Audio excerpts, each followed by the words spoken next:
Okay, so I tried recording a podcast earlier on my computer, and for some reason my keyboard is just not working with me. I'm thinking while I was out of the house, Kitten over there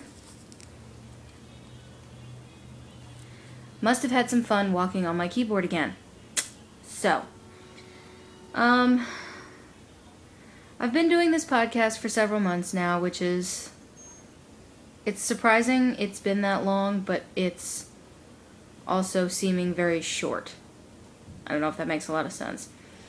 I posted before Christmas, so it's come and gone, and I wanted to post one last time before New Year's officially comes around, banging on everybody's door and subsequent hangover. Things that have changed recently. One, my glasses. You may have noticed they're a bit darker. No, I'm not wearing sunglasses at night or inside. I'm that light sensitive. I have them retinted when the tint fades because I need them forever tinted because me and daylight don't get along so well. Also, my hair, which towards the end of the day doesn't really look so great, is significantly longer than when I started this podcast. You may have noticed several months ago. I had it cropped maybe like 1.5 inches from my head. I prefer my hair short whenever possible, but for personal reasons I won't get into, I am letting it grow out.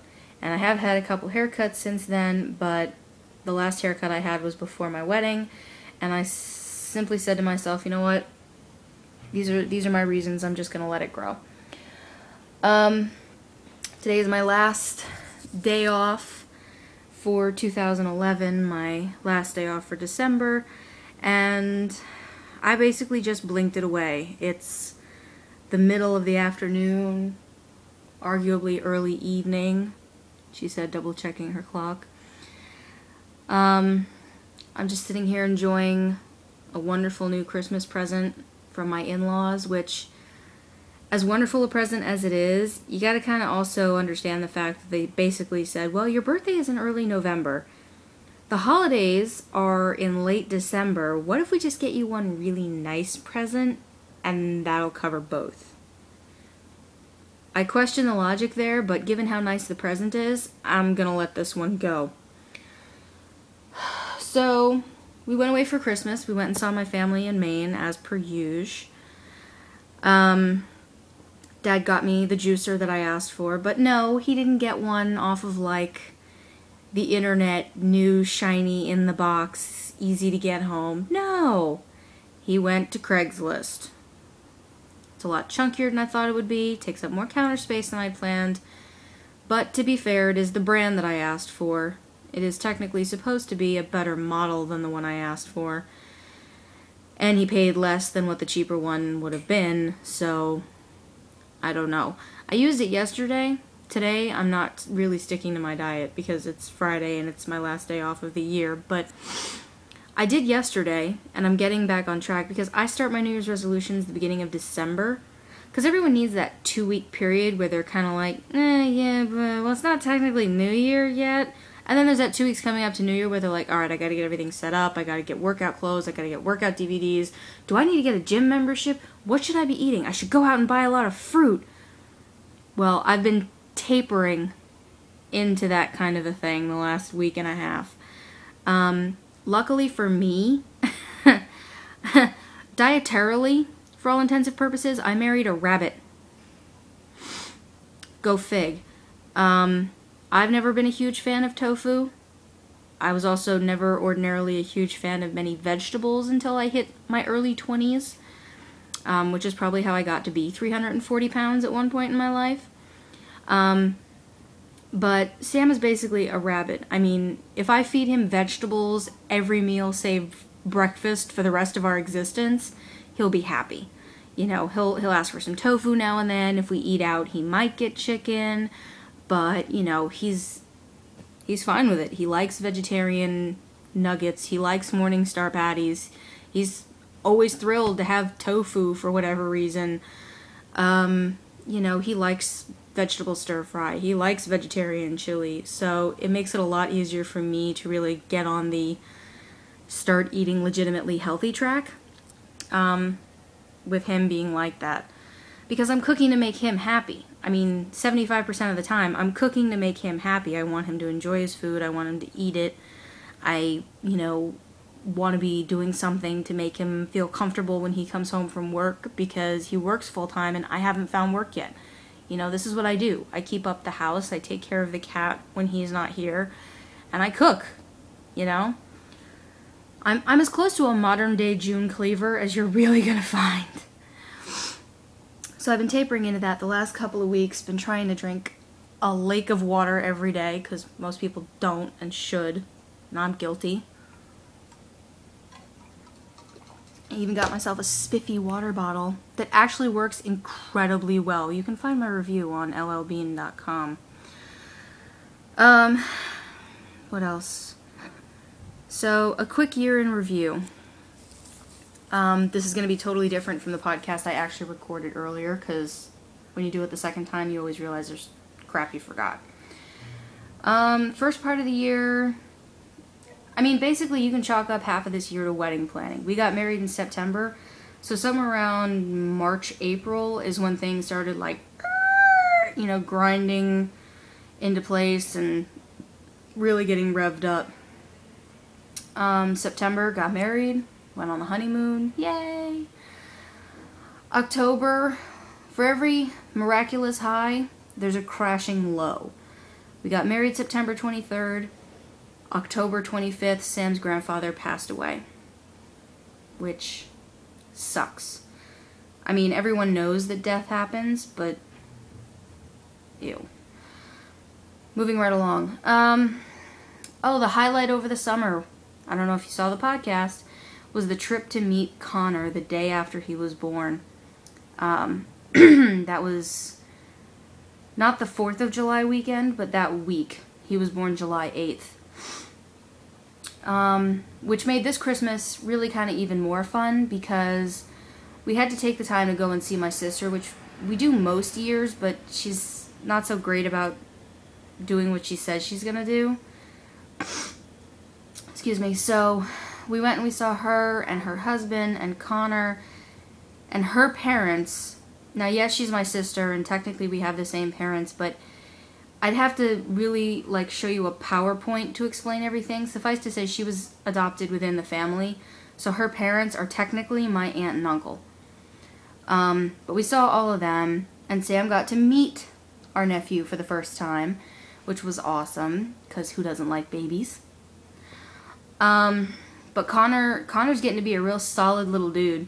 He's getting those adorable, chunky legs.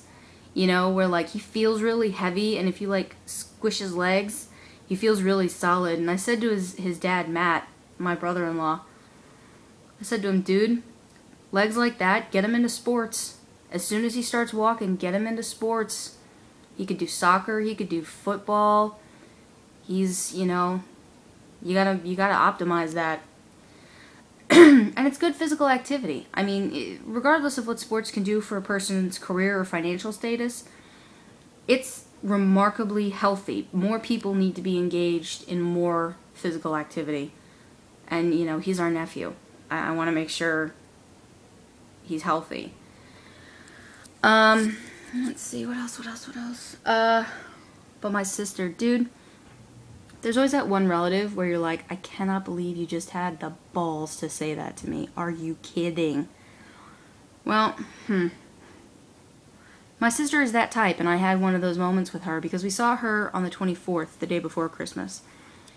And we went to see her at her place in Waterville, Maine. Now, my parents live in southern Maine, in, the Portland area. We had to drive the four of us in a car an hour and a half one way. One way. Luckily, there's other things in Waterville that my parents and my now husband like to do, including going to stores I'm not really a huge fan of, but a few things didn't pan out. A couple of things did.